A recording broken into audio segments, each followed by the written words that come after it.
Hello and welcome to the Crimson Corner. I am not Alex Smith, unfortunately. I am Jeremiah Jensen. What a week to get things started. Utes with a big win over Michigan. Week 2 will be tough to top. Big battle of the brothers coming up on Friday. Josh Furlong from KSL.com is in here with the latest news of the team. Josh, how's it going? Welcome. Speaking of news, we got plenty of news to get to. We do. Let's get it started right now. We start with this. The 24-17 win over Michigan is enough to vault the Utes back into the top 25. They are 24th in the latest AP Top 25 and 23rd in the coaches poll. The Utes are one of 5 Pac-12 teams in both polls, including Oregon, USC, UCLA, and Arizona.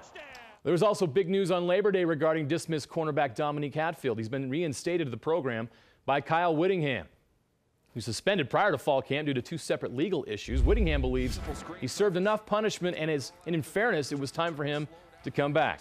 Utah defensive backs intercepted 3 passes, including 1 returned by Justin Thomas for a touchdown, but they gave up 279 yards passing to the Wolverines. Damo's addition should help with that, but it's not yet known when he will return.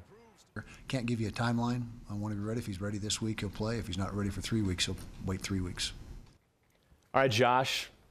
Surprise. I didn't expect this news to come. Were you surprised by the timing of this announcement? I think it comes at an interesting time in the season. You know, you thought that if they were really going to bring him back, you'd bring him back from Michigan. He's a proven player. You get him in. I know a lot of fans want to think that because there were so many missed opportunities with those cornerbacks, that now's a perfect time to bring him back and say, oh, because we couldn't keep a hold of Jake Butt and these other receivers on Michigan, now's an opportunity to bring him back and have finally a cornerback staff that will be effective. Well, how does this affect the chemistry of the defense? Because although they did give up a lot of yardage, there were the 3 interceptions by the defensive backfield. How does this change things for the defense? You know, I think if anything, it gives it more depth. You've got an opportunity now to be able to continually rotate players in and out, be able to have that opportunity to be able to get the best and maximize the most in those positions. Corey Butler-Bird is a fantastic cornerback, but he's still inexperienced at Division I football. If Dominique Hatfield is ready to go, then you know there's no worry about putting him in there and being able to have him be a playmaker, but then sub him in with Corey Butler-Bird. All right, more news to get to. Unlike the rock band, this nickelback doesn't suck. Justin Thomas was one of the heroes in the win over Michigan. His pick 6, a key play in the victory. On Monday, he was named Pac-12 Defensive Player of the Week. It was the first career interception for the junior from Orange, Texas. Now some bad news, injury news to report. Tight end Evan Moai is out for the season with a lower leg injury suffered on the first series here against Michigan. It's the 2nd straight year Moai has suffered a season-ending injury in the season opener. The Snow College transfer was injured last year against Idaho State. Siali Fakalia-Oatonga is listed as the starter at tight end, backed up by Harrison Handley, who made a nice catch in that game. Well, there was a lot of hype surrounding the season opener with Michigan. Most of it centered around Jim Harbaugh making his Michigan debut. But in the end, it was the Utes that stole the show. Here's a look back at the 24-17 win over Michigan. A pleasant good evening to you, and at long last it is upon us.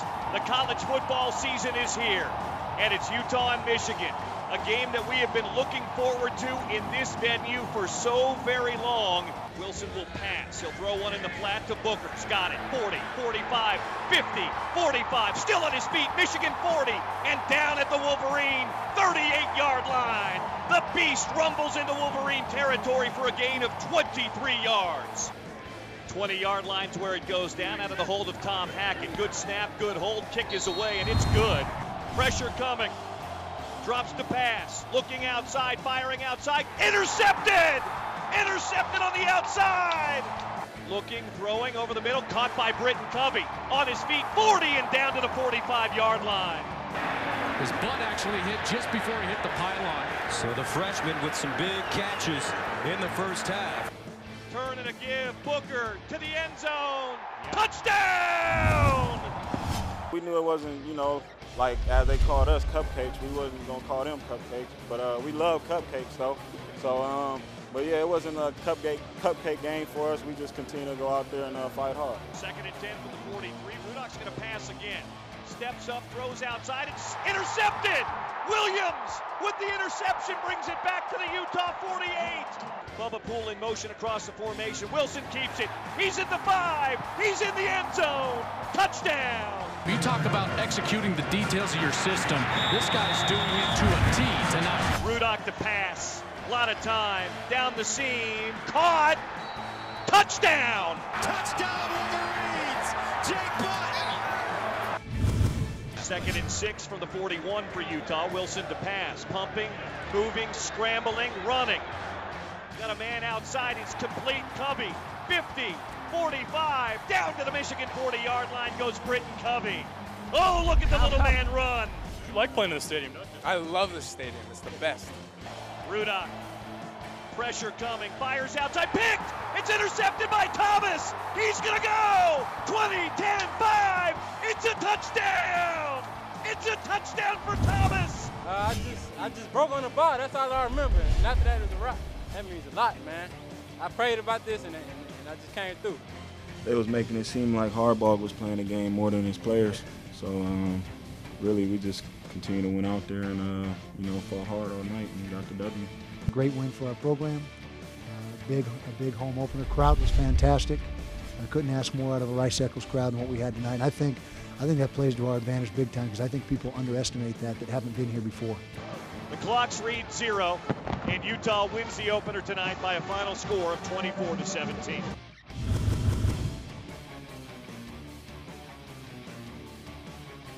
Well, the Justin Thomas pick 6 was the play of the game, but the most valuable player was Travis Wilson. He was 24 of 33 for 208 yards and also rushed for 53 yards and a score. Each Sunday, Hans Olsen and former Ute Christian Cox join us on SportsBeat to break down film of each game. They explain why Travis Wilson was so effective against Michigan. And I do believe that the play calling was better, and I do think Travis Wilson got better with Aaron Roderick helping him along the way. And it kind of started with some of the play formations that they showed early. Yeah, some of the actual running routes that they've put some different stresses on the DNs in different circumstances. One is this touchdown that we had early in the second quarter. You can see here that this DN actually is going with this fly sweep. They've motioned where the mesh point is 3 yards to the left. That puts him on an island and makes him make a decision, and there's too much overload for him, and he already steps up and goes out of play. You know, you watch the safety. He's locked on Bubba Poole. Bubba Poole goes in motion across. That safety is run basically out of the play with Bubba coming across because Bubba's still a threat as far as a running potential. And that's such a difficult position, being that right end, having the mesh point being 3 yards to the right, and Travis Wilson makes the right decision. So Travis Wilson being a threat in the run game as well as the pass game really helped the Utes against Michigan. Are you surprised by Travis Wilson's performance? How much improvement did we see from Travis from this game as opposed to what we saw last season? I think you saw a lot of improvement. I mean, he had a great end of the season with the Las Vegas Bowl. He was able to be the MVP. You know, he comes in here and he kind of picks up where he left off. I think you're seeing a much more confident Travis Wilson now that he has an offensive coordinator that has trust in him. He looks like he has command of that offense. He's not worried about looking behind his shoulder, over his shoulder, or trying to figure out if Kendall Thompson or Chase Hansen are behind him. You know, he's just going out there and playing his game. He's also got tremendous receivers who are able to do what they can do to be able to catch his balls. Last year, that was obviously a big issue, and in trying to make sure that, you know, Drez Anderson caught something or getting Kenneth Scott involved. So I think this year you've got a much better opportunity for him. You know, he threw to 8 different players last time and managed to break down some good defense from Michigan. And Britton Covey helped the pass Absolutely. game as well. We'll see if Travis can keep it up against the Aggies. The Utes now look ahead to the Battle of the Brothers. They host the Utah State Aggies Friday at 7 p.m. Mountain Time. Here are thoughts from both teams entering Friday's showdown. We have 1 or 2 guys, whether it's a technique, it's an assignment, or whatever, and it's not one. They're not all together. It looks like what it did Thursday night. So not all is lost. I can tell you that. The sky's not falling by any means. Yeah, they do a good job on offense. They're very creative, and they do a good job getting defenses outflanked and mismatched. They do a good job running the ball on the perimeter. That's one of their strengths, various ways on the perimeter. Utah State is definitely one of those teams that is just a grinding team that is very scrappy, and they're going to go hard every play, and you know you got to be ready for them, otherwise you're going to get kicked in the mouth. There were some missed tackles that led to a lot of extra yardage for them. Huge key to the game, I think, is how well we can tackle. Maybe the most talented team I've seen at Utah. In my opinion, Kyle Whittingham's one of the best coaches in the country. Look at his track record.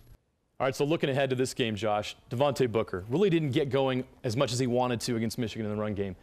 Now Utah State's defense is pretty tough too. Can they get the run game going with Booker against the Aggies, and what do they got to do to make that happen? You know, that's a really difficult thing, you know, because Michigan's defense was really good against Booker, and I think they had months to plan for Booker. You knew he was going to do well. Utah State is very similar. You know, they're going to be a very physical team. They're not quite the Gary Anderson type defense that Utah State has seen in the past, but they're very good. They've got Kyler Fackrell, Nick Vigil, you know, these players that are fantastic on defense. And so for Utah to be able to have success here with Booker, they've got to be able to find ways to be creative, whether that's, you know, throwing those passes in the backfield or being able to open up those lines. I think even having Travis Wilson kind of do some designed run plays kind of takes the pressure off of him. He's able to kind of be the other option, and then Booker's able to find those creases, those holes, and be able to just make those explosive plays that he does. And now the Aggie offense struggled in their first game. The Utah defense won't be any easier, but you know they still have Chucky Keaton back there, so we'll see what the Aggie offense can do against Utah defense. Well, the last two games have been intense. The team's winning on their home field, something that has added life to this old rivalry. Here's a look back at the last meeting in 2013.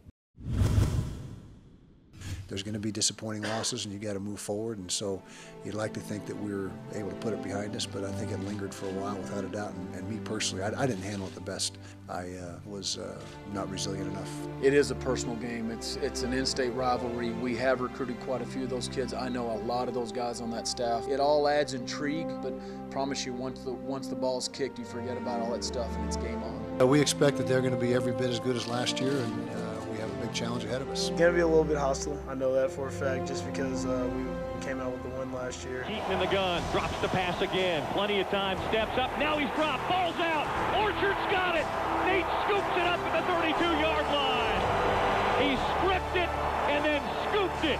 And the first turnover of the night goes Utah's way. Wilson to pass, plenty of time. Looking to the end zone, back of the end zone. Caught, touchdown.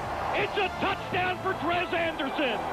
Bell tie snap, play action pass, down the seam, caught Murphy. He's at the 15, he's at the 10, he's at the 5. It's a touchdown. I was definitely just more poised in the pocket, and it turned out to be a really great game. The longer Chucky sits in the pocket, it just gives him more time to, to make plays, and we have to get to him as soon as possible and keep him. Keaton's going to keep it himself. He's got the edge to the 10, to the 5, dives toward the pylon. Touchdown, Chucky Keaton. And the Aggies lead it 23-14. Looking down the field, he's got Trez Anderson out there, and it's caught at the 35, at the 30, and dragged down. Hold is down, the kick is high, it's away, and it is good. Onside kick, Phillips has recovered. It's Utah football. I'll tell you what, he executed it perfectly. And how about the kicker in general, Andy Phillips? Great night, and he really was the difference. Third down and goal. Handoff again, Carl Williams. He's into the end zone. Touchdown. They made one more play than we did. And proud of our kids. They got a lot of fight to them. They're going to win a lot of games. So when he did that, it kind of just turned the momentum. You know, obviously that's a big play. It's equivalent to a turnover. You know, that just got our blood flowing. And, you know, all the credit goes to Andy and the kickoff team. And, you know, it was just an awesome play, probably the biggest play in the game.